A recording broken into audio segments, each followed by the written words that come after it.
ప్రేక్షకులకు నమస్కారం అండి.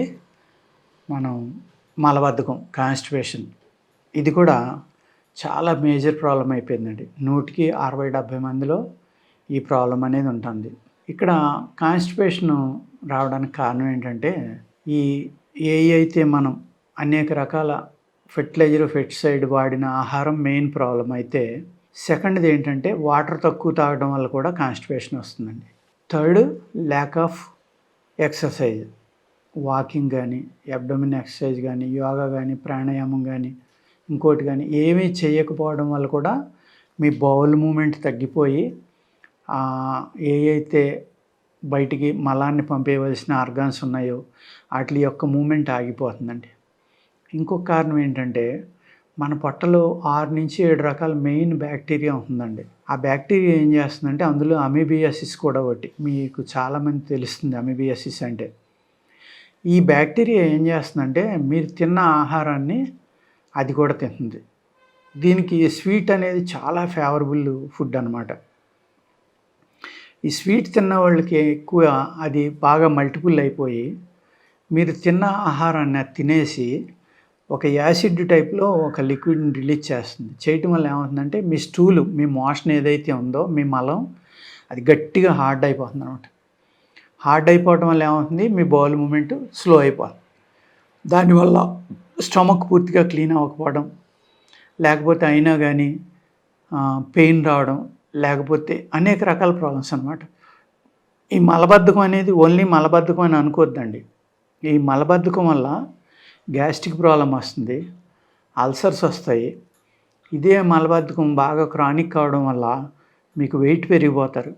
అదేవిధంగా దీని యొక్క బ్యాక్టీరియా కనుక ఈ ఎక్కువ రోజులు నిల్వ ఉండిపోవటం వల్ల అది విషం కింద మారి గ్యాసెస్ రిలీజ్ అవుతాయండి.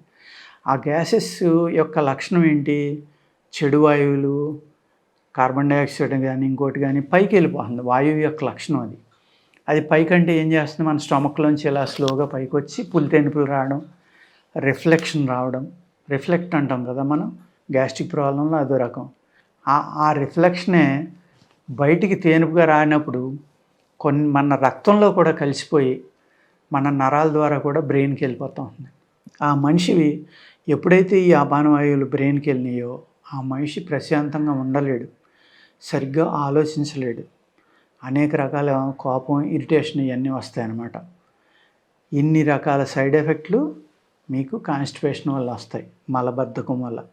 అందుకే ఏం చేయాలంటే, మలబద్ధకం లేకుండా ఉండాలి అంటే మీరు చక్కని త్రిఫల, అందరికీ తెలిసిన సింపుల్ మందు ఇది.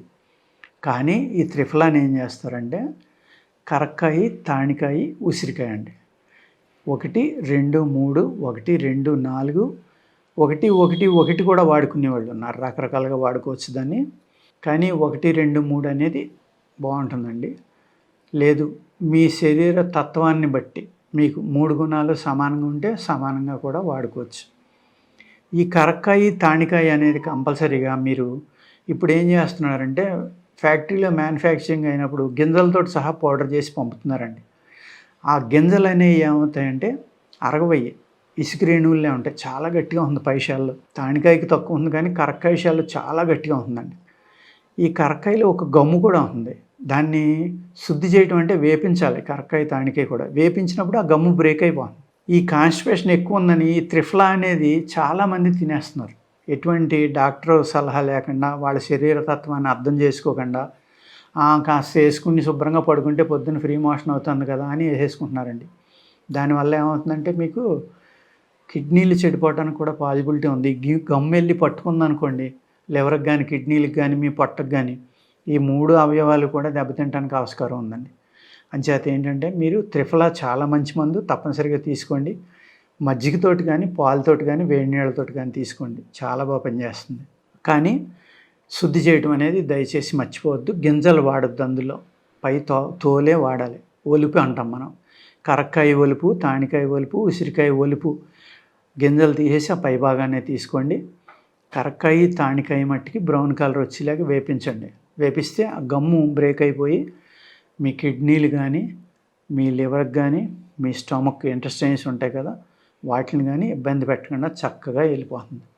అదేవిధంగా బెల్లంతో కూడా తీసుకోవచ్చు కరక్కాయ అనేదాన్ని. చక్కని పరిష్కారం ఏంటంటే మీకు తేలిగ్గా అయ్యేది సునాముఖి. సునాముఖి ఆకు అంటారు చాలామంది. దాన్ని పూర్వం చారులో కూడా కాస్త వేసుకుని తాగేసేవారు ముసలోళ్ళు అందరూ, మోషన్ అవనోళ్ళు. అదేవిధంగా దాన్ని డికాక్షన్ తీసుకుని పంచదారలో కలుపుకుని తాగండి, కొంచెం పంచదార వేసుకుని.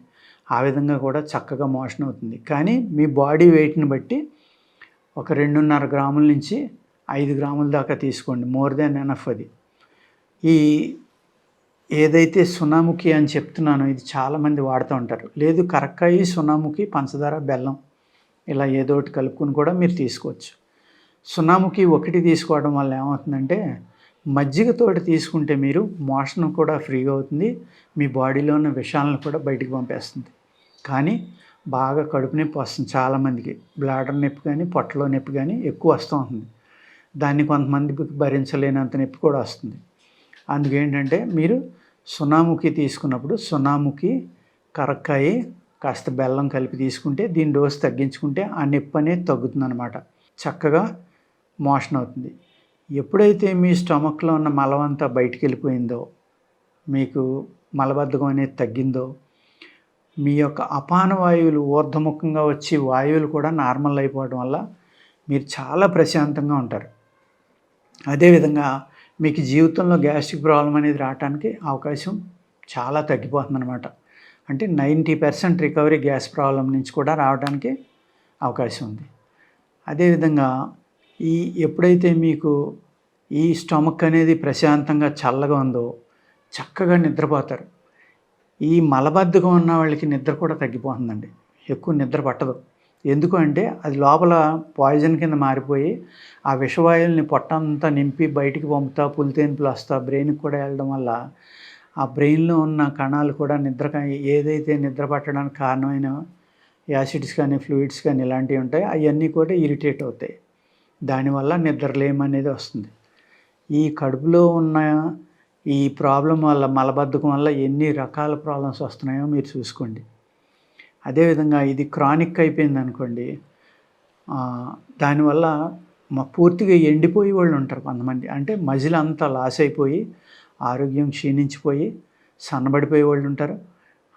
అదేవిధంగా అది ఎక్కువ నిలబడిపోవడం వల్ల పొట్ట పెరిగిపోయి ఒబెసిటీ వచ్చేవాళ్ళు కూడా ఉంటారండి. ఈ రెండాటికి కూడా మలబద్ధకం కారణం. అంచేత ఉదయం లేవగానే కాస్త వ్యాయామం చేయటం, చక్కగా పడుకునేటప్పుడు ఇలాంటి ఏదో ఒకటి తీసుకుంటే, అది కూడా అలవాటు చేయొద్దండి దయచేసి బాడీకి.